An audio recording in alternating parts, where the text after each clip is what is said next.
Hello, football fans. I just got in, and it's fitting I'm starting the video with this because week 4 of the NFL season was kind of hit with the latest uh, COVID pandemic within the league.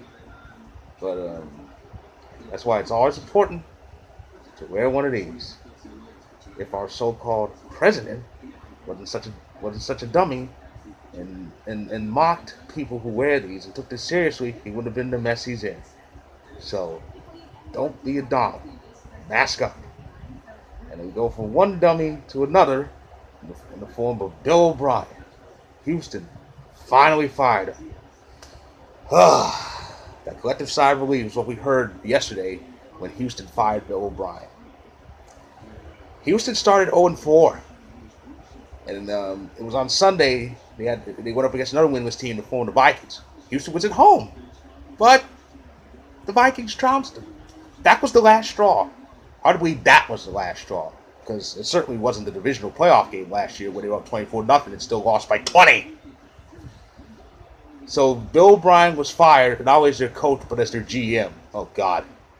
Yeah, he was their GM, too. He was the reason why Clowney was no longer in the Texas uniform. And DeAndre Hopkins, too. Just dumb. By the way, as I'm doing this, I'm watching the NLDS, and, well, Miami just tied the game. It's 1-1 now. And we go from one dummy who's out of Texas to another one who's in the state. You know how Urinating Tree says Bill O'Brien is a hack? Well, I've got my own catchphrase. Mike McCarthy is a chump. Let's look at the 4 games so far for the Cowboys. Let's look at week 1. They were played against the Rams. Close game, moderately scored game. Dallas at one point was down by 3. They got to the red zone. They were inside the 20, got the 4th down. Now, in that scenario, you kick the field goal, take the points, and tie the game. But remember, Mike McCarthy is a chump. This idiot decides to go for it on 4th down. They don't get it, and they end up losing the game because of it. Now, Dak had to save McCarthy from himself against Atlanta. Of course, it helped that Atlanta had a bigger idiot coaching them. More on him later.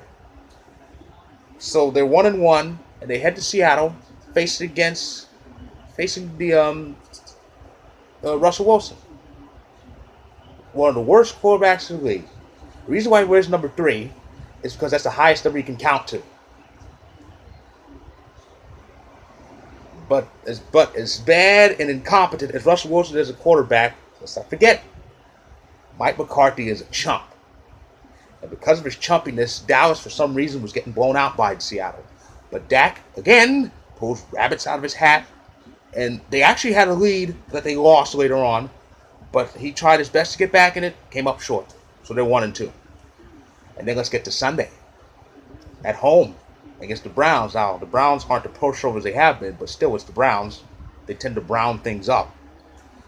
But in that whole game, Dak Prescott, 502 passing yards, 502, 4 touchdowns, 2 two-point conversions. Yeah, he had 2 giveaways, but still, the positives highly outweigh the few negatives he had. Now, any other quarterback has those numbers, they win easily, but not Dak Prescott. Why? Say it with me. Bill O'Brien. Mike McCarthy is a chump. I'm sorry, I just love that Bill O'Brien is a hack line. I just committed a Russell Wilson blunder. But anyway, I feel sorry for Dak Prescott. I really do. I really do. I feel sorry for him. Because now he knows what Aaron Rodgers had to go through for years. For years, Aaron Rodgers had to carry that overstuffed tumor to win after win after win. He had to save Big Mike from himself to the point where it nearly exhausted him and drove him nuts. Thankfully, the Packers gave Aaron Rodgers a nice birthday gift in 2018, a pink slip for McCarthy. And now he has a real coach who knows what he's doing. And because of that, we're on our way to winning number 5. Meanwhile, Dallas, under the threat of McCarthyism, It's 1-3. The only saving grace is the NFC East is a bigger dumpster fire than it was last year. So they might win the division at probably 7-9, 6-9-1, 6-10. Who the hell knows? It's gonna be fun because I am an American and we Americans love train wrecks. Why I think Tyler Perry's so popular. Anyway, and speaking of dopes who reside in Atlanta, as Tyler Perry does, I said I'd get to this one later, and I am. Dan Quinn. How dumb is Dan Quinn? Number one, he blew big leads in back-to-back weeks. And number two, he's the one idiot who lost to McCarthy. And number three, one of those games he blew was against the Bears. Anybody can beat the Bears. That's all I got to say. But anyway. So, one of the Monday games, I'll get to that later, was Packers and Falcons. And Falcons only scored 16 points on that bad defense. Now, I was surprised. I was expecting a bit of a shootout because Falcons have a bit of an okay offense, but our defense will make that offense look about as good as ours. But they only scored 16 points. 12 were scored by Gurley, which was good for me in fantasy because it was because of Gurley and Jones last night that in one of my leagues I remained undefeated. And but Rodgers did his thing, even without Adams and without Lazard. He did his thing, and really it wasn't really 100% of his thing. He did like 80%, which is still lethal enough. But he did enough to beat the Falcons. Packers win 30-16. We're still unbeaten. We're 4-0. And that really elated with 4-0 because I still remember last year we had a chance to start 4-0 last year, but we lost at home to Philly. One of the few things Carson Wentz ever did right in his career. Amazing. He couldn't beat the Lions that year, but he goes to Lambeau and wins. I don't get it. But and the Falcons are 0-4. And if I'm Dan Quinn, I'm sleeping with one eye open because they're going to want his head. Bill O'Brien got the axe quick. Who's to say he won't? Though they didn't fire Adam Gase yet because the Jets are 0-4 and they are just pitiful. That's what started week 4. The Jets losing to Denver. What else happened? Oh, yes. I have to talk about this. Tom Brady. He's 3-1. He's won 3 straight. But we have the same problem we had when he was in New England. Everybody's overrating him. Well, him and the Bucs. Tom Brady's back. He's won 3 in a row. This is why I post these videos. Because I provide objectivity, fairness, and most of all, I am completely unbiased. Saying that Brady is back after beating two teams who are basically nothing is bias. Brady is not back. I mean, I've said for years he can't handle the NFC. Week 1 proved that. He got destroyed in the Superdome. Rodgers burned that place down 2 weeks later. He has one conference win this year, and that was against an up-and-down Carolina team. After that, he's beaten Denver and the Chargers, 2 soft AFC teams. Big damn deal. Okay? You can't say Brady is back after he beats teams that even college teams can beat. I'm sorry, you just can't. Okay? Talk to me when he beats somebody of substance in that jungle known as the NFC. He's already won down against an NFC powerhouse. That's the Saints. He plays the Packers in 2 weeks. He's gonna get killed. He is. And yeah, he's at home. That's not gonna matter. All that means is instead of the usual 35 or 40, we'll just score 30 and just trounce what's left of the Buccaneers. Matter of fact, that's the Packers' very next game because we're on a bye this week. But yeah. Until Brady beats those heavyweights in the NFC, you can't say he's back. You just can't. And I said this before in my video. There's one thing Brady can do to prove that he can handle the National Football Conference. Let's get to the Super Bowl. That sounds fair. Sounds fair. I'm a fair man. So if he goes to Super Bowl, I'll stop the whole he can't handle the NFC narrative. But until then, the NFC will eat him alive. Watch what I tell you. Watch week 6. When Green Bay is up 21-0, that's an I told you so.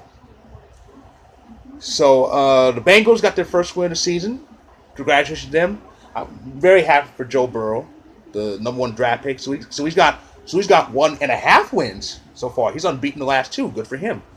Um, the Eagles got their first win. They went to Santa Clara and beat the Niners. Can you believe that? And again, because the NFC East is so soft, they're in first place at 1-2-1. Oh, oh my goodness. And the poor Giants. Ugh, that team is dead.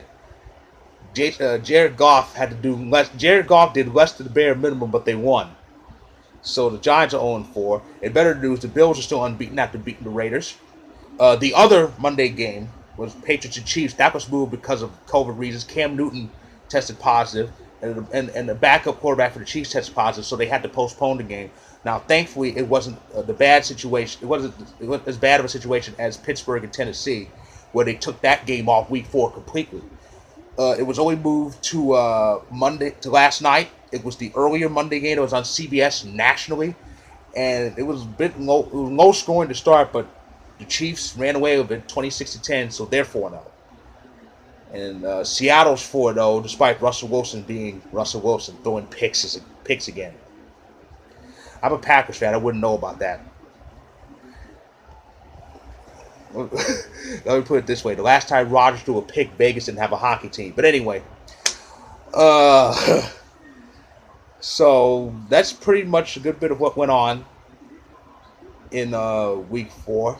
Just amazing. Despite everything, we made it 25% through the season. And I think we're gonna have a full season despite this. I don't think we're gonna have any more COVID catastrophes like the poor Titans had. I've heard they've had no positive since, so good for them. And speaking of the Titans, they will be at home this Sunday against the Bills. Battle of unbeatens, 4-0 versus 3-0. The week begins with Tom Brady. Tom Brady against the Bears. That will prove nothing. Yes, it's a conference win, but it's the Bears. The Bears are the NFC's Browns. Beating them proves nothing. You gotta beat the heavyweights. You know, Green Bay, the Saints, the Niners, the Rams, Dallas. Yes, Dallas are heavyweights. They just don't have a coach. Beat those heavyweights. Then talk to me about Brady being back. But until then, it's suspect. But yeah, Bucks and Bears started off. The undefeated Chiefs go against the Raiders at home. The Steelers are at home against the Eagles. Battle first place teams. Battle Pennsylvania. That's delicious. I mentioned the Cowboys. They host the Giants. Cowboys might win, or will they? Oh boy. Seriously, if the Giants beat Dallas, especially in Jerry World, they need to fire Mike on the spot right after the game. 3-1 Colts against 3-1 Browns. Patriots face the Broncos. The Sunday night game is Vikings and Seahawks. That's a win-win situation. Because if the Vikings lose, that's more humiliation. If the Vikings beat the Seahawks, we're the last unbeaten team left in the conference because the Packers are off this week.